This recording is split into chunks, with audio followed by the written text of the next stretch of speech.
Welcome to Your Food Business Success. This podcast is for early stage entrepreneurs in the packaged food industry ready to finally turn that delicious idea into reality. I'm your host, Sari Kimbell. I have guided hundreds of food brand founders to success as an industry expert and business coach, and it's gotta be fun. In this podcast, I share with you mindset tools to become a true entrepreneur and run your business like a boss.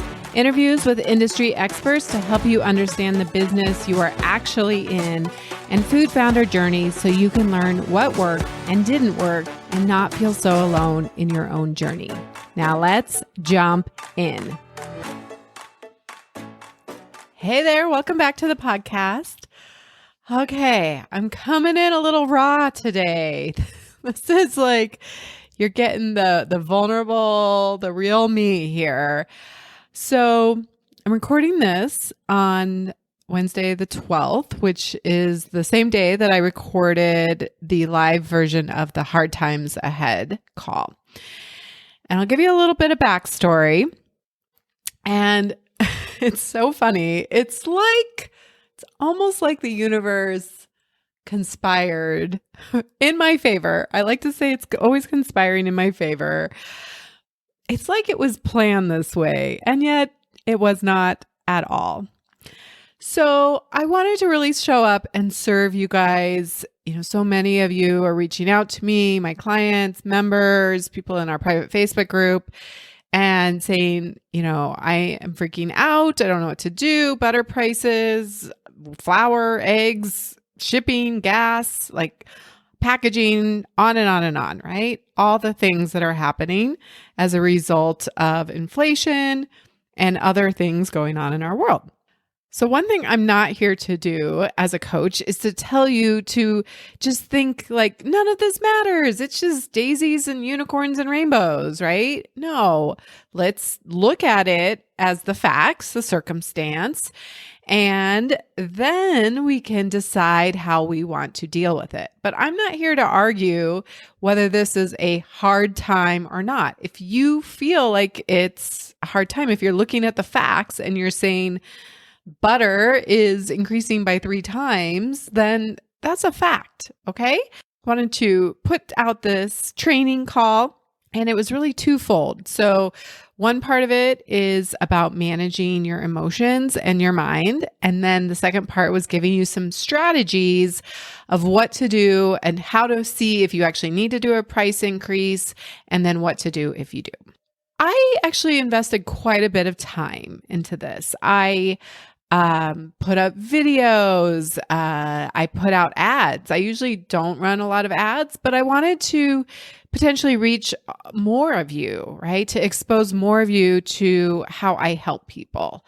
And this was a free call. And I just wanted to get lots of people to come and join me. And ultimately, I want to help you feel better, right? Because if you feel better and we bring the emotion down, you can make better decisions for your business. You can enjoy your business, which will keep you in it longer, making decisions for your long term, right? And helping you weather this little rocky road that we're on right now. So I put a lot of effort into it, all the ads, the promotion, and then setting everything up. So in my platform, there's, all the confirmation emails, and then the reminder emails, and then after the workshop, the sequence of emails that goes out. And I did a special offer for the Pricing for Profit workshop in there.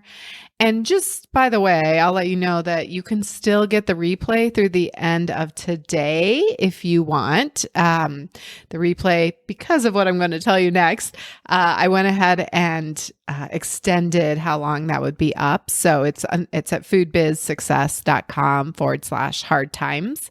All this work, a lot of energy, right? And not to mention the actual presentation, right? I want to show up and give all of me, give great value, be entertaining, be real, give you real tools, and have it be an interactive, fun, good investment of your time. I have all the emails done.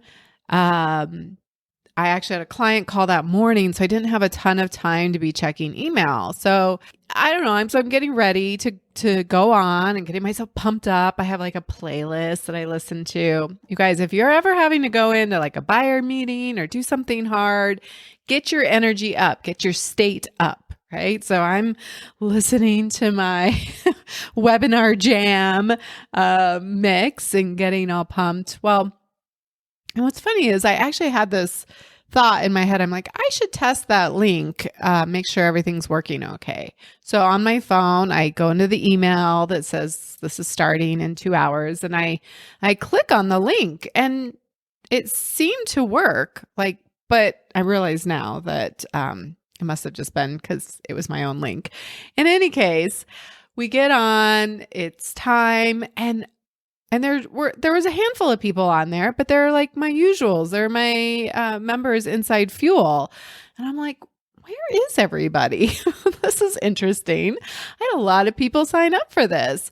And I'm like, okay, it's fine. Like, we just roll with it. It doesn't matter. Like, I decide ahead of time, I'm going to be super proud of myself, whether one person shows up, 40 people show up, 0 people show up, I will still deliver a high quality presentation because I'm going to make myself proud. It's not about getting appreciation or acclaim from anybody else. I was like, that's cool. I'm on. Let's go. So we have a great call. I give them some amazing strategies. And everyone's like, thank you so much. Great. Da, da, da. So I get off and the call, and I check my email. Well, there's tons of emails in there from people saying, this link doesn't work. This isn't working. This isn't working. So the link that went out 2 hours prior that said, join here, did not work. And my immediate reaction was just head in hands, just like, what? No. My stomach drops. I feel like I want to vomit. I was even just prior to that, before I checked my email, I was sending a friend a Marco Polo, and I'm like, I really thought more people would be on there. And then I was like, oh, this is why. I have that initial, it's probably 10, 15 minutes. I mean, it was like my face was warm, the vibration in my body, it felt like everything was speeding up. I was probably breathing shallower. I was really beating up on myself. I was not kind. And there were lots of thoughts about, oh my gosh, you're such an idiot. I cannot believe you did this. All that work. I wanted to blame somebody else. I'm like, whose else's fault could this possibly be? Like, did I check these? I know I checked them, all the things, right? And then I was trying to decide what to do. I had already sent out the replay link, and I was like, what if there's an opportunity here? Let me think about this for a minute. So ironically, that's why I say it's like it was planned this way, but it wasn't. In this presentation, I'll give you some highlights. I talk about feeling your emotions and processing them, much like I just described, right? Like, I feel nauseous, there's anxiety, like my stomach tightens up, my throat gets kind of tight, I get a little hot, feels like my energy is higher, right? I'm like faster. And so I talked about how invincible we would be as entrepreneurs if we were willing to feel any emotion. If we were willing to feel hurt, fear, anger, disappointment, sadness, humiliation, embarrassment, rejection, judgment. Like, think about it. If you were willing to feel any emotion, you would be willing to do anything. You would try anything. And, I tell you guys, I talked about success is built on a pile of failures, and go after the no's, get 100 no's, and it's all about failing forward. But man, when you're in it, it sucks. It sucks so hard. It feels terrible. And I literally was just giving a talk about okay, so you have an emotion. So I'm like, I should probably listen to my own presentation, my own tools, and think like, all right, I'm having emotions. What am I feeling right now? So I stopped and checked in. Yep. Okay, here's how I'm feeling. And then another piece of the call was about that chatter, right? That runs around in our head and how negative and how terrible we are to ourselves. And we say things to ourselves that we would never say to somebody we love. We would never say to our best friend. A lot of times they come in as sneaky questions, negative bias questions, things like, how are you so stupid? There's no good answer to that question. There's no answer that's like you come out of there feeling good about yourself, right? It was questions like, well, will this ever work? Will anybody ever want to work with me after that? I mean, my goodness, my brain went to the worst case scenarios, which is also something we talked about. I swear, I was like reliving everything I had just put together. So I was like, okay, worst case scenario, right? And I was like, what is this? What am I making this mean? I was making it mean that there would be everybody's judging me, thinking terrible things about me. I'm a total failure. They're rejecting me. I'm being judged. I'm feeling judged. And the reality is I'm like, well, the people who are there already like me and trust me and know my work, and they don't care. And the people who couldn't get in, I mean, they're going to have thoughts about it, but I can't control that. All I can do is control a response to it. So I decided to record a pretty raw in the moment video. So I recorded about a 5-minute video. I will put the link to that video if you're curious, if you want to watch it. It's unlisted, but it's on my YouTube channel. So the only way you can get to it is through this link. I realized oh, this is like an opportunity for me to model what it looks like to put yourself out there, to put all this work into it, and to show up for yourself. And I would not call it an outright failure because the presentation was amazing and I love the people that were on. But the fact that so many people were wanting to get on live and couldn't be there, and I wanted people to be there live. The link didn't work. That was on me. I take ownership on that, right? It obviously didn't get checked. I wanted to model that for you guys. So I shared a video, recorded that, kind of processing my feelings, apologizing, taking ownership for it. Here's the replay, and I'm going to extend the replay time so you can still get that. And the other piece of it was asking yourself better questions. So again, we talked about this on the call. And when those thoughts are coming up, those negative bias questions, those sneaky negative thoughts, man, they really get you, right? It's like we never want to do anything in our business or our lives that's risky. Not because, it sucks when other people laugh at you or think something ill of you, but it's more about what we're going to think about ourselves and all the terrible things we're going to say to ourselves. I kind of went through an exercise about let's ask better questions. How does this mistake, quote unquote mistake, serve me? How is it for me? How is it for you? And that's why I decided to record that video, is to say, this serves you because I can model it for you. I can show you what it looks like. It also lets you see the side of me that isn't perfect. I think it can be easy for outside people to see me where I'm at now, and it's been a 6-year journey to get here, 6-7 years. They might look at me now and say, you're so perfect. You do everything right. And I just want to tell you, I do not, my friends. I do not. I am in no way perfect. And there is that part of me, though, that cultivates that persona. And I think that this is a really good opportunity. This is for me to allow me to show you that I am not perfect. I make mistakes. You will make a ton of mistakes. And here's ways that you can handle it with grace, with problem solving.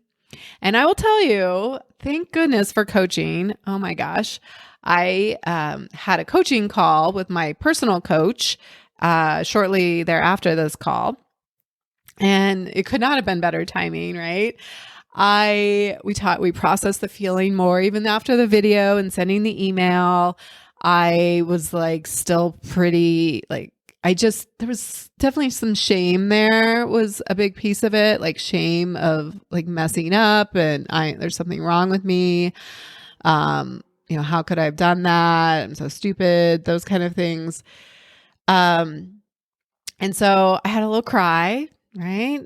Sometimes we got to get it out. We talked about, she was like, okay, what can you do physically? Sometimes that energy like gets stuck in your body and it's just like circling around and then your thoughts keep reinforcing it and literally like shaking it out of my body. I was thinking about Taylor Swift, like shake it off, right? And like literally physically doing that. The other thing we did, so good little cry. That was definitely a nice release. Definitely felt some relief there. Naming the sensations in my body, the vibrations, what was happening, but also naming the emotion and realizing that there was some shame there that I needed to process and kind of feeling that. Shame is one of the worst emotions. I do everything in my power to avoid feeling shame, but think about what you would be willing to do if you were willing to feel shame. And so apparently I'm willing to do all of this and feel shame and process it and allow it to ease up.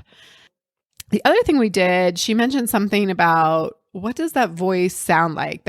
Is it a critical voice? Like when you see the emails that people are trying to get in and head in hand, and what is that voice saying, right? Those thoughts.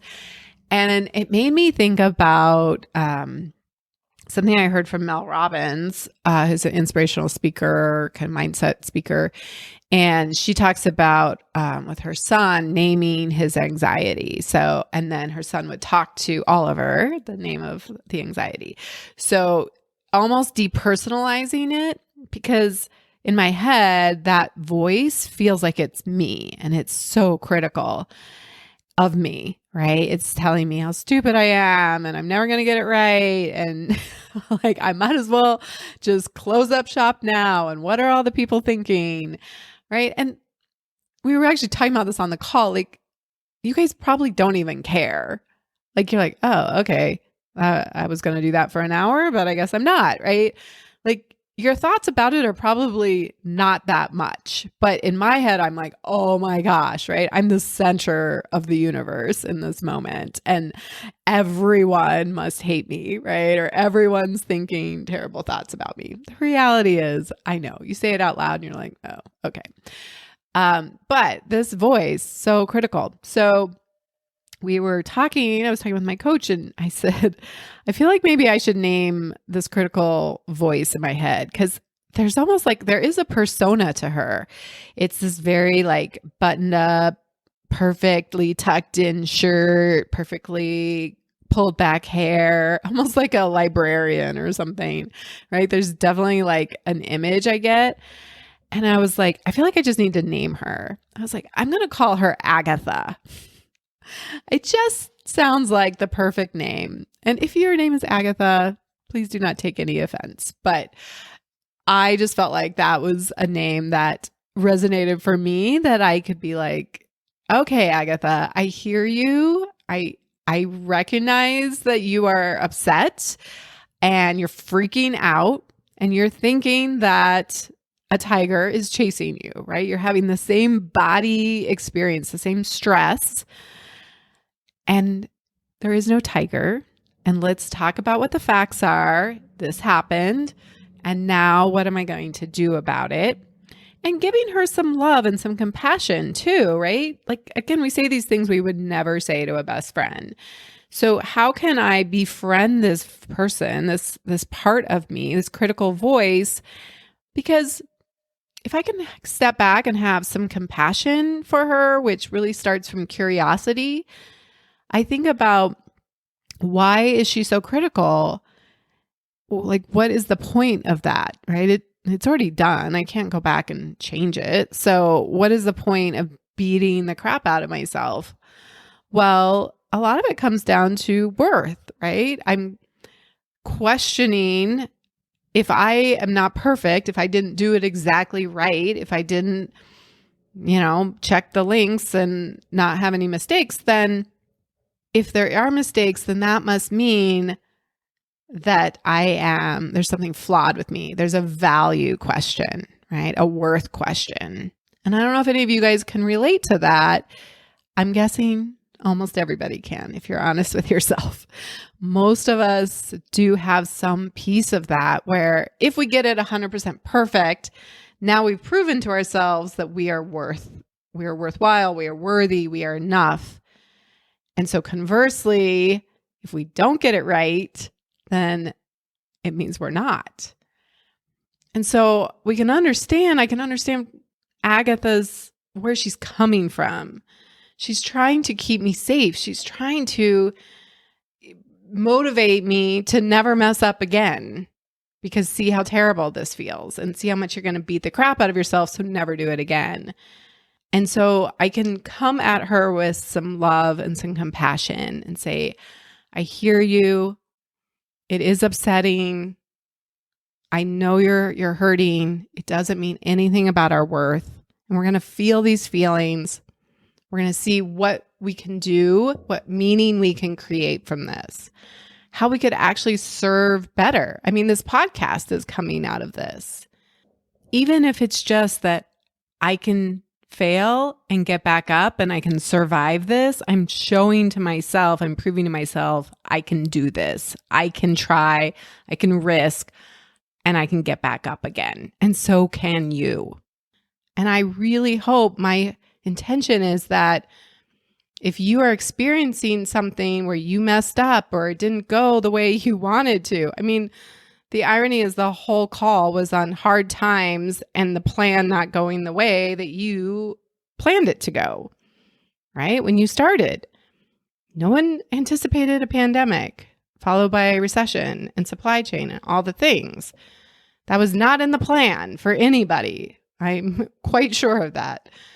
The whole talk was about how to maneuver that, how to lower our emotions, how to ask better questions, how to process that emotion so that we can then create meaning in the work that we're doing and really show up as the best versions of ourselves. So that's what I have for you today. I totally derailed what I was going to do earlier, and I just thought this would be a really good episode to capture in the moment. I'm feeling a lot better. I still get a little bit of a sucker punch feeling when I think about it, but it's done. There's nothing I can do about it. And one of the best phrases you can have in your arsenal as an entrepreneur that I learned from my coach, it is what it is. Accept it, surrender to it, allow it, make peace with it, move on, problem solve from there, and make meaning out of this. You can do hard things. Until next time, have an amazing week. The smartest thing you can do as an entrepreneur is to invest in a who to help you with the how, to speed up your journey and help you skip the line. When you are ready for more support and accountability to finally get this thing done, you can work with me in 2 ways. Get me all to yourself with one-on-one business coaching, or join Food Business Success, which includes membership inside Fuel, our community of food business founders that includes monthly live group coaching calls and so much more. It's one of my favorite places to hang out, and I would love to see you there. Go to foodbizsuccess.com to start your journey towards your own food business success.